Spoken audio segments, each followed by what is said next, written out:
সম্প্রতি একটি খবর ভাইরাল হয়েছে, একজনের সমস্যা এক চোখে কিন্তু ডাক্তার অন্য চোখে অপারেশন করেছেন। এ ধরনের অসতর্কতার কথা প্রায়ই শোনা যায়। এবার ডাক্তারদের প্রতি কোনো নসিহা করবেন কি?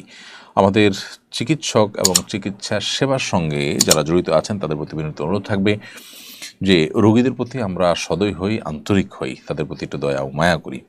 আমাদের দেশে যে পরিমাণ মানুষ, সে পরিমাণ ডাক্তার আনুপাতিক হারে নেই, যার কারণে ডাক্তারদের উপরে প্রেশার হয় আমরা জানি।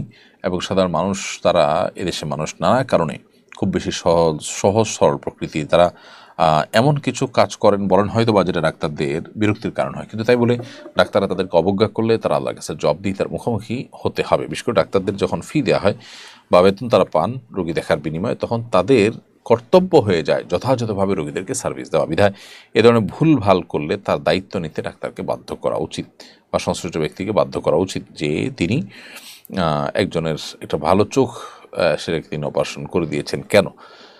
এই যে ক্ষতিপূরণ, এটা দেয়া অবশ্যই উচিত। কারণ হলো শরিয়াতে কারোর ক্ষতি হয়ে যাবে, সেটা জীবনের ক্ষতি হোক, সম্পদের ক্ষতি হোক, আর তার দায়িত্ব কেউই গ্রহণ করবে, এটা কোনোদিনই হতে পারে না।